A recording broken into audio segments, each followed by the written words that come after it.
자, 오늘은 샤파트의 신앙 32번째 시간으로 평안의 복음이라는 제목으로 여러분들하고 같이 은혜를 나누려고 합니다. 복음이란 무엇이냐? 복음적이지 않다. 또 복음에서 빗나갔다. 복음적이다. 이런 말들을 교회에서 많이 쓰는데요. 과연 그 복음이란 것이 무엇인지 우리 한번 알아보고 우리가 복음에 맞추어서 사는 하나님의 아들들이 다 됐으면 좋겠어요. 원래 이 단어는 유앙겔리온이라는 단어는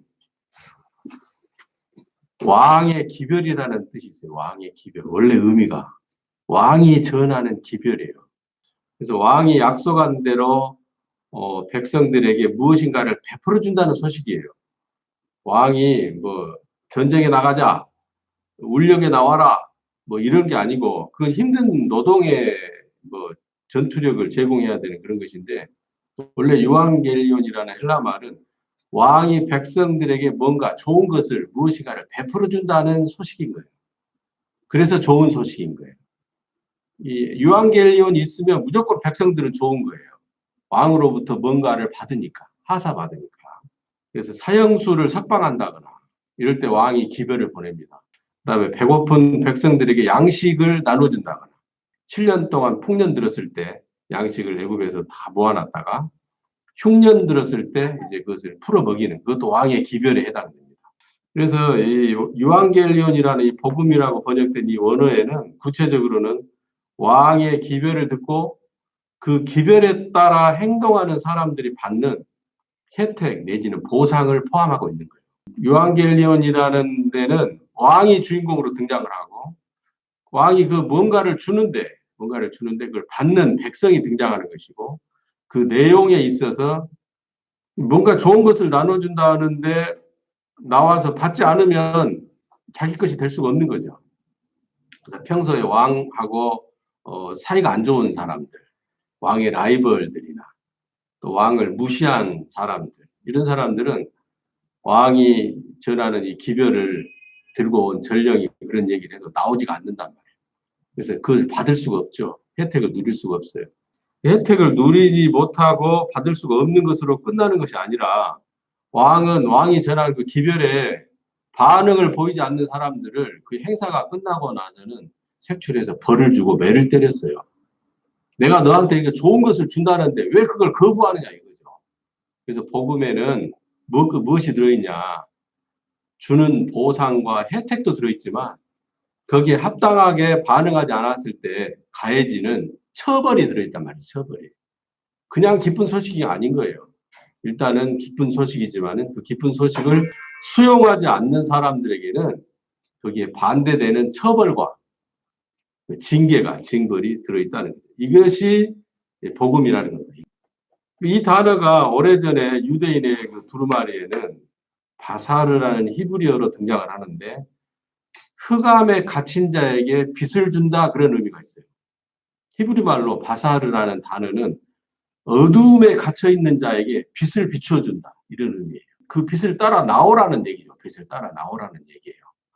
감옥, 캄캄한 지하 감옥에 갇혀 있는 그 죄수에게 빛을 보여주는 거죠. 그 빛을 따라 나오도록. 알리바바와 40인의 도적할 때 열려라 참깨 하면 그 동굴 문이 열리잖아요.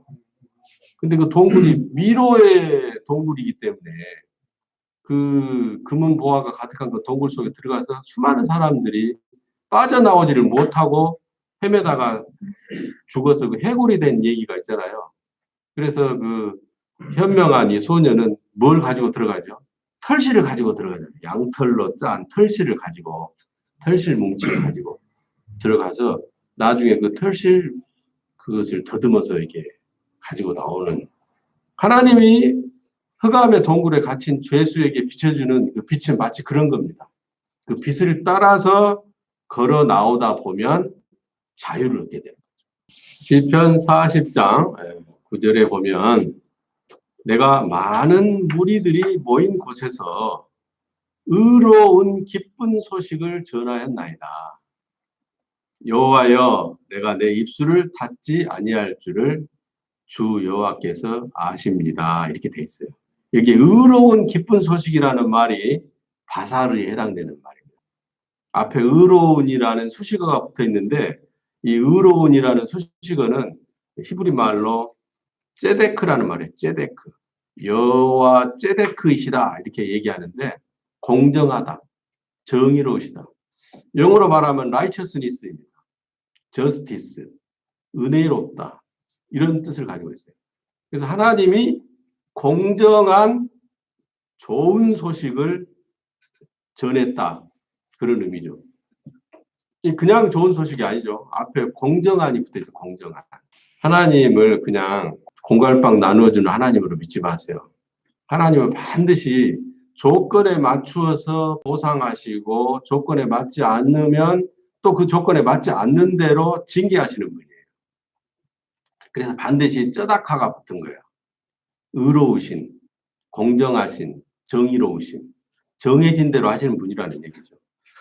이 바사르라는 감옥에 있는 죄수에게 빛을 비추어 준다는 이 바사르의 그 기쁜 소식도 조건이 주어져 있는 거예요. 그 조건이 뭘까요?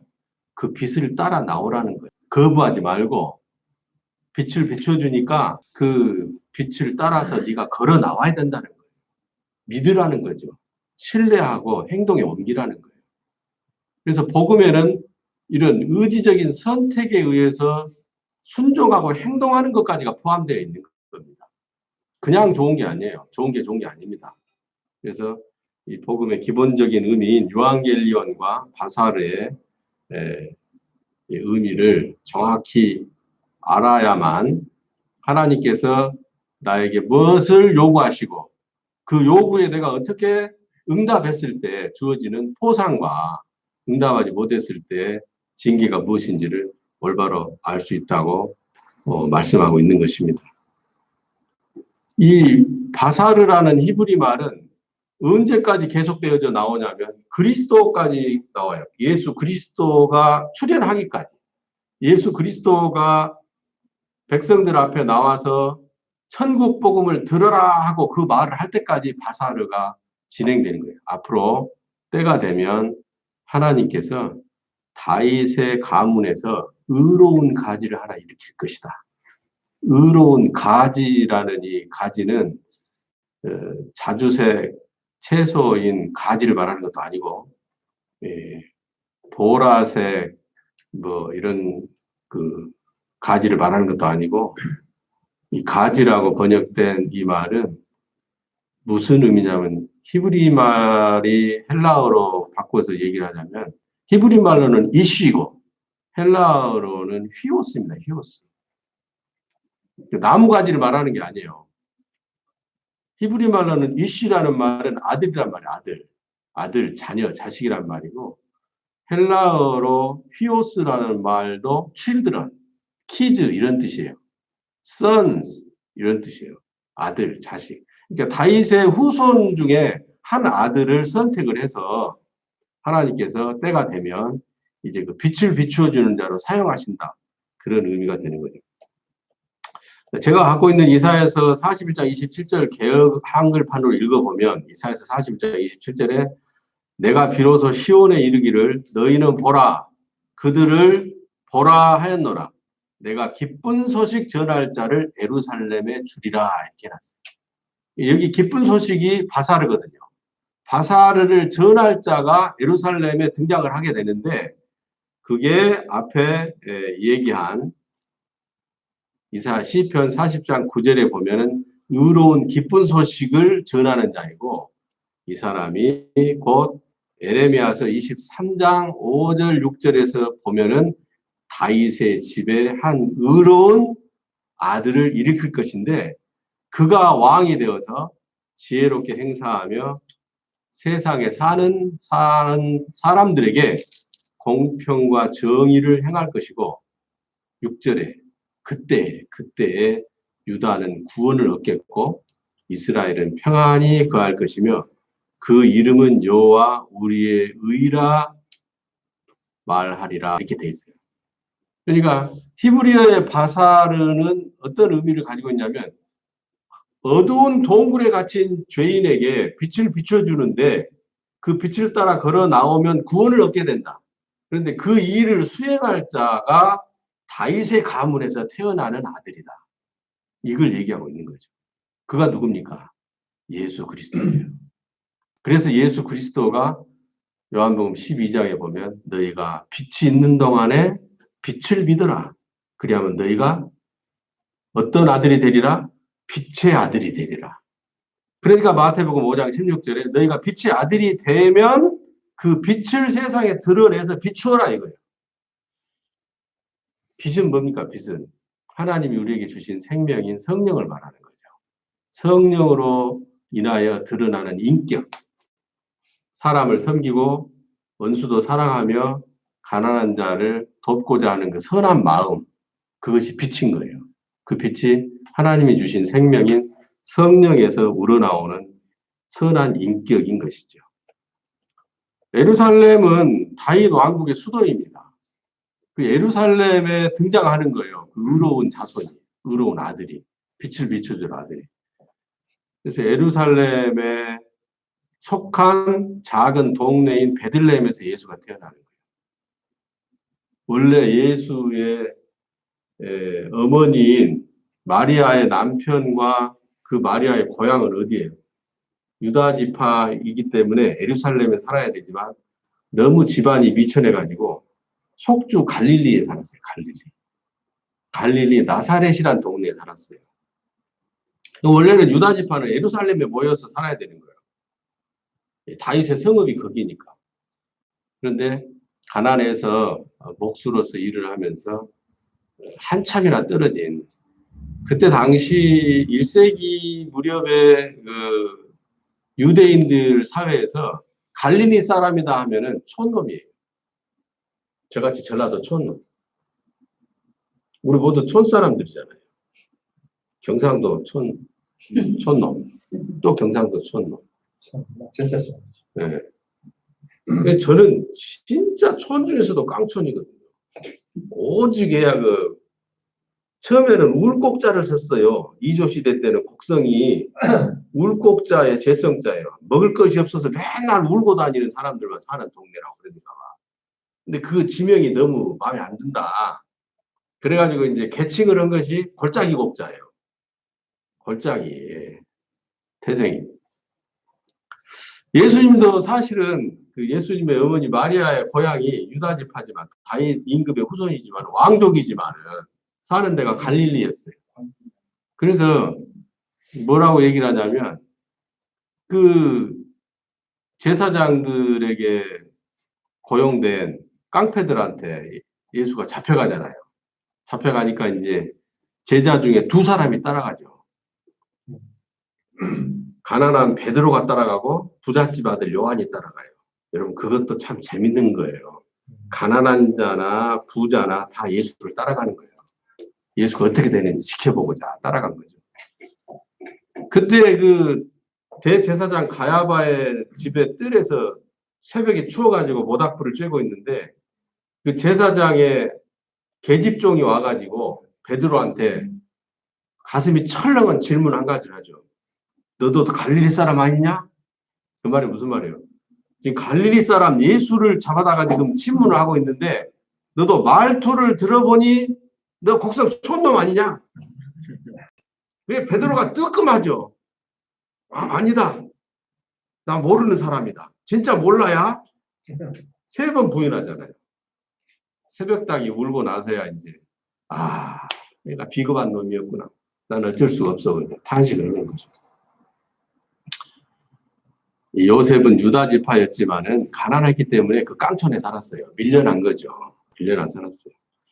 그래서 그 나사렛 사람이다. 예수를 나사렛 예수다. 너도 나사렛 사람이냐? 예수의 제자들에게 그렇게 추궁하는 장면이 복음서에 기록되어 있는 겁니다. 사실은 나사렛이라는 말은 히브리 말로 감시받는 사람들, 감찰을 당하는 사람들을 말해요. 누가 감시받겠어요? 누가 감찰을 당했어요? 죄인들이라는 그런 의미를 가지고 있죠.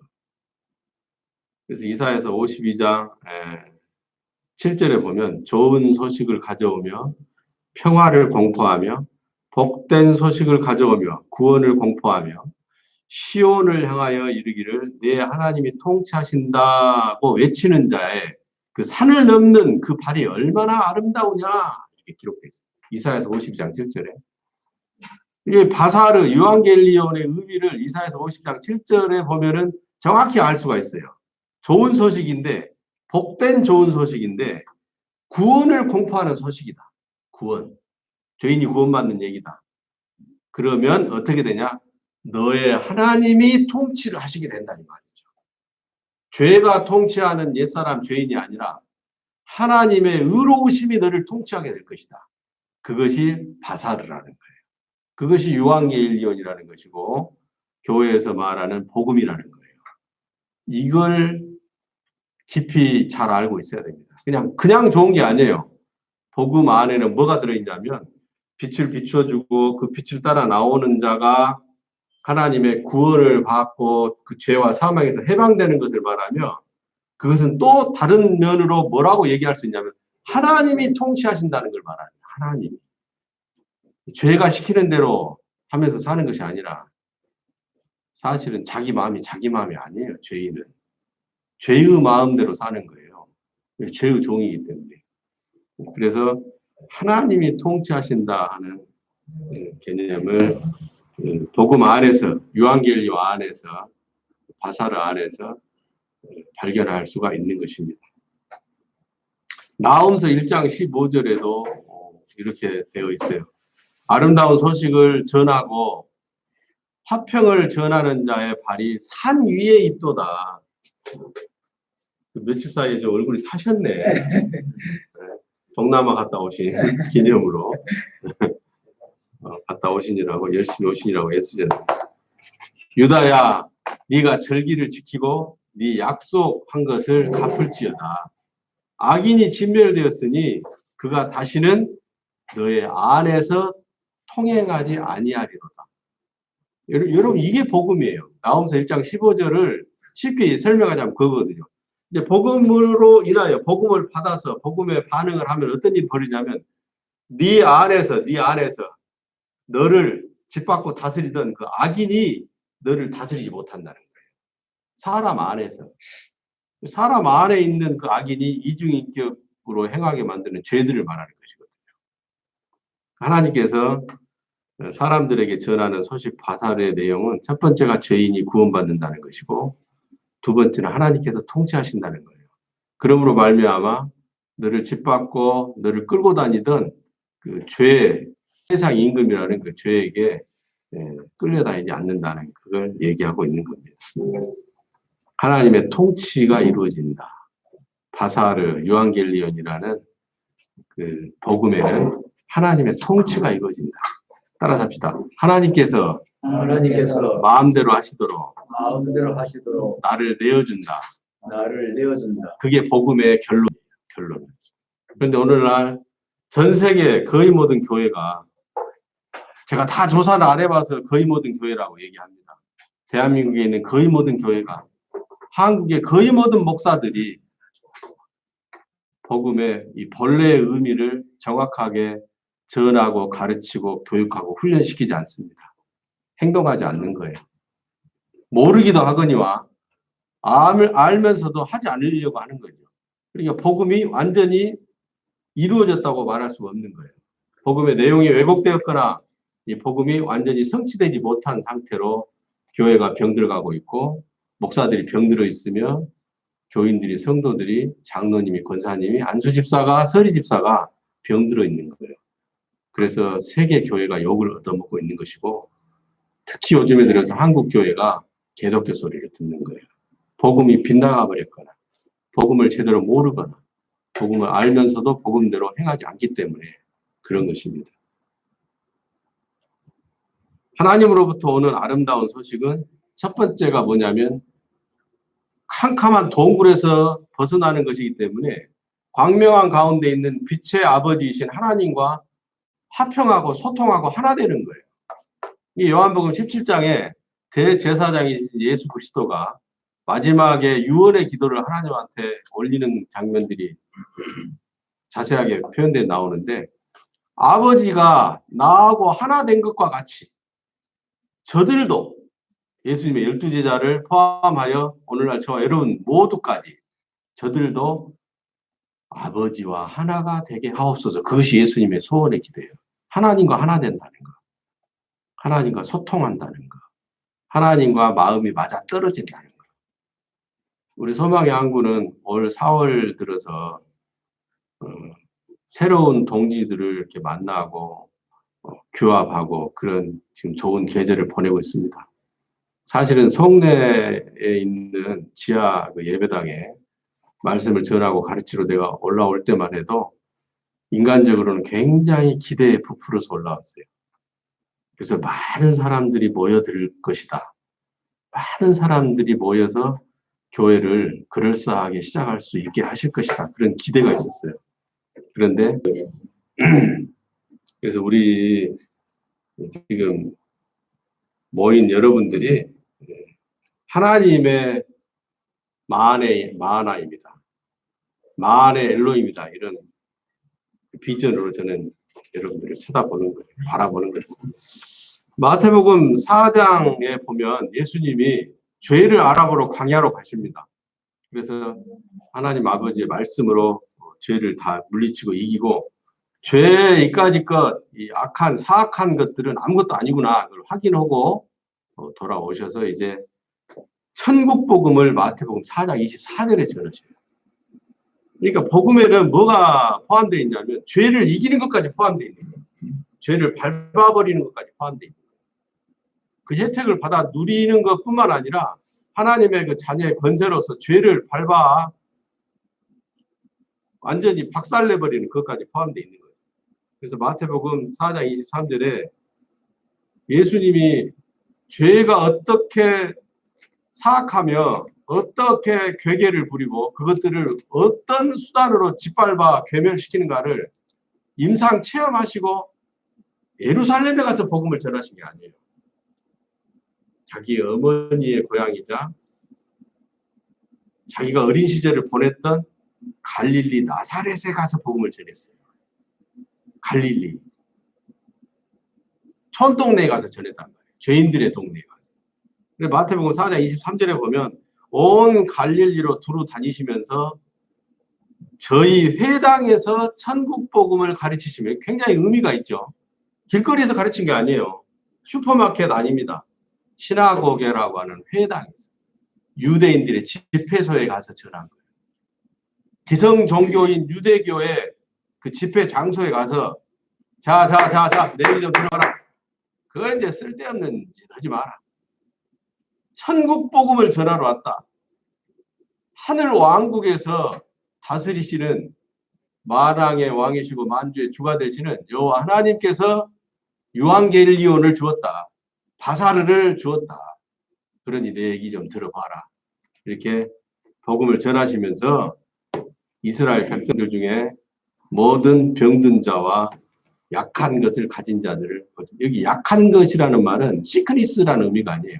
가난한 자들, 가난한 자. 살림이 약한 자들, 살림이 빈약한 자들에게 복음을 전하신 거죠. 그래서 천국 복음은 최종적으로는 하나님의 천지 창조의 목적을 성취하기 위한 하나님의 말씀인 거예요. 그 말씀에는 빛이 들어있고 빛에 반응해야 되는 우리의 의지와 의무도 들어있고 그 하나님의 다스리심을 받아들인다는 그 동의도 포함되어 있으며 그 안에는 가난한 자가 부유하게 되고 몸이 아픈 자가 성하게 되는, 치료가 되는 그런 것들을 다 하나님의 능력까지를, 은혜까지를 다 포함하고 있는 것이죠. 예수님의 복음 안에 최종적으로 그런 것들을 하나님이 담아두신 거예요. 그래서 천국 복음은 사람들에게서 동의가 이루어져야만 효력이 발생된다. 따라서 합시다. 천국 복음은 하나님 혼자 못하신다. 고장난명이라고 있죠. 박수 치려면, 소리가 나려면 손바닥 하나로 안 되는 거예요. 두 개가 마주쳐야 되는 겁니다. 하나님이 소식을 전했고 인간이 그 소식에 반응해서 합의해야만 하나님과 동행할 수가 있는 거예요. 에베소서 4장 13절에 우리 모두가 예수는 하나님의 아들이신 그리스도라는 것을 알고, 제가 새로 만들고 있는 그 책에 있는 것입니다. 예수는 하나님의 아들이신 그리스도라는 것을 알고 그와 함께 죽었다는 믿음으로 온전한 하나님의 아들인 새 사람이 되어서 그리스도가 본을 보인 아들의 장성한 모습에까지 도달하여 하나님의 목적을 완수해야 되리니라고 되어 있어요. 이게 복음의 목적이에요. 하나님의 목적을 완수하는 것은 누구한테 달려있는 거예요? 하나님의 아들인 저와 여러분에게 달려있는 거예요. 복음에는 이것까지 포함하는 거예요. 달라 다고 거머리가 아닙니다. 복음에는 하나님의 일을 내가 완성하는 것, 성취하게 해드리는 것까지 가 있는 거예요. 하나님께서는 오래전부터 여러 선지자들에게 이 아름다운 소식을 예고를 많이 하셨죠. 미가를 통해서, 이사야를 통해서, 에레미야를 통해서, 나홈을 통해서, 아모스를 통해서, 심지어는 아브라함에게, 다윗에게, 이삭과 야곱에게 그들의 이야기 속에 다 담겨져 있는 바사르, 유앙겔리온 이게 있었죠. 근데 이런 것들은 다 뭐냐면 미래의 어느 때 다윗의 후손 중에, 아브라함의 후손 중에, 이스라엘의 자손 중에 그리스도라는 자를 내가 세워서 이 일을 할 것이다라는 미래예요. 성취되지 않는 것이었죠. 이스라엘의 백성들에게. 그것이 이제 갈릴리 출신의 나사렛 동네에 살았던 요셉과 마리아의 사이에 하나님의 아들인 예수라는 그리스도가 태어나심으로 그 일이 수행될 수 있게 되는 것이죠. 아무리 아름다운 소식이고 좋은 소식이고 기쁜 소식이고 복된 소식이어도 종들은 그것을 이루어드릴 수가 없는 거예요. 종들은. 하나님의 종들은. 왜 그러냐면 종은 주인의 인격을 보여줄 수가 없어요. 아들만이, 자녀만이, 그 자손들만이 조상들의 미덕을 보여줄 수가 있고 아버지의 인격을 드러내 보여줄 수가 있는 거예요. 그래서 하나님께서는 맨 먼저 시작하신 일이 당신의 훌륭한 모습을 따라 사람을 만드신 것이고 그 사람에게 생명을 주어서 똑같은 모습과 똑같은 생명을 가진 아들이 되어서 그 아버지의 뜻을 수행할 수 있도록 하나님께서 정하신 것이죠. 이것이 창세 전부터 예정하신 하나님의 창조의 목적인 거예요. 여러분, 성령이 하나님의 DNA입니다. 성령이 하나님께서 사람에게 주시는 DNA예요. 그 DNA를 가지면 검사하면 나오게 되는 거죠. 그게 성령이거든요. 새 생명이고. 그래서 우리에게 주신 하나님의 그 생명인 성령으로 말미암아 하나님께서 우리에게 맡겨주신 그 미션을 할 수가 있는 거죠. 수행할 수가 있는 거죠. 에베소서 5장 1, 2절에 보면은 그러므로 사랑을 입은 자녀같이 하나님을 본받는 자가 되라 그래요. 여러분, 사람이 하나님을 본받아야 된다고 말한다니까요. 많은 사람들이 어떻게 하나님을 본받을 수가 있다냐 그렇게 얘기할 수 있는데 하나님이 아버지이니 그리고 우리는 그분의 아들이니 아버지와 아들이니 그 얘기를 하는 거예요. 그리고 에베소서 5장 2절에도 그리스도께서 하나님을 본받아서 너희를 사랑하신 것처럼 너희도 사랑 가운데 행하여 자기를 우리를 위해서 버리신 것처럼 향기로운 제물과 생축으로 하나님에게 드리신 것처럼 본받으라는 거예요. 여러분, 하나님을 본받는다는 것이 다른 걸 본받는다는 게 아니고 사람을 사랑하는 것을 본받는 거예요. 사람을 사랑하는 거예요. 하나님은 사람을 사랑하는 그 DNA를 갖고 계시기 때문에 그분의 아들이라면 우리도 서로 사랑하고 섬겨야 한다는 거예요. 로마서 15장 5절에 예수를 본받으라 그런 말이 나와요. 예수는 하나님의 맏아들이잖아요. 예수님. 우리는 그분의 형제들이고 예수가 우리의 형님이 되고 우리가 그분의 형제라는 얘기는 우리도 하나님의 아들이라는 얘기예요. 똑같은 아들이죠. 나이만 차이가 있죠. 먼저 나온 아들은 나이가 많을 것이고 늦게 나온 아들은 나이가 적을 것이고 그 차이만 있는 거예요. 고린도전서 11장 1절에도 사도 바울이 말해요. 이제 내가 말하는데 내가 그리스도를 본받은 것처럼 너희는 나를 본받아라. 그럼 결국 누구를 본받으라는 얘기예요? 그리스도를 본받으라는 얘기예요. 그리스도는 하나님의 본을 보이신 분이시니까. 복음은 이것을 포함하여 다 복음이라고 하는 거예요.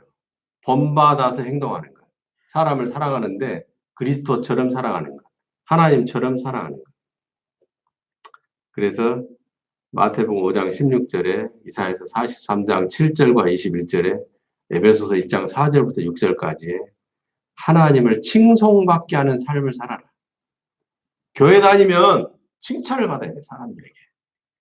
그래서 내가 받는 그 칭찬이 나로 끝나는 것이 아니라 나에게 새 생명을 주어서 하나님의 아들이 되게 하신 하나님을 칭찬받게 해라. 교회 다니시는 분들이 많이 하고 다니는 먹거리가 있죠. 십자가 먹거리. 사실은 제대로 고증을 거치지도 않는 그 십자가 모양인데 원래 예수 그리스도가 형틀에 달려 죽을 때 그 형틀 스타우로스는 크로스가 아니에요. 크로스라는 영어가 아니에요. 대문자 T자 모양이에요.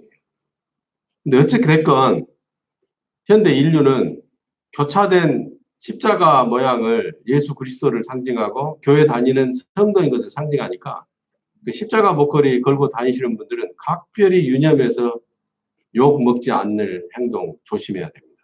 보상과 나눔이 포함되어 있는 것이 복음이지만은 그 안에는 책임도 같이 포함되어 있다. 하나님의 아들로서의 책임도 포함되어 있다. 그래서 말 한마디, 행동거지 하나 할 때 조심해야 된다. 기본적인 사람의 도덕과 양심에 따라 행동하는 것에 더해서 더욱더 신중하게 생각하고 사사기 10장 10절부터 16절 한번 읽어봐요. 이스라엘 자손이 여호와께 부르짖어 가로되 우리가 우리 하나님 바알들을 섬김으로 주께 범죄하였나이다. 여호와께서 이스라엘 자손에게 이르시되 내가 애굽 사람과 아모리 사람과 암몬 자손과 브레셋 사람에게서 너희를 구원하지 아니하였느냐. 또 시돈 사람과 아말렉 사람과 마온 사람이 너희를 압제할 때 너희가 내게 부르짖음으로 내가 너희를 그들의 손에서 구원하였거늘 너희가 나를 버리고 다른 신들을 섬기니 그러므로 내가 다시는 너희를 구원치 아니하리라. 가서 너희가 택한 신들에게 부르짖어서 너희 환난 때 그들로 너희를 구원하게 하라. 이스라엘 자손이 여호와께 부르짖어 우리가 범죄하였사오니 주의 보시기에 좋은 대로 우리에게 행하시려니와 오직 주께 구하옵나니 오늘날 우리를 건져내옵소서 하고 자기 가운데서 이방 신들을 제하여 버리고 여호와 섬김에 여호와께서 이스라엘의 권고를 인하여 마음에 근심하시니라. 하나님의 아들을 완전하게 타락시킬 수 있는 것, 죄들을 말하는 겁니다. 회개하고 돌아왔잖아요.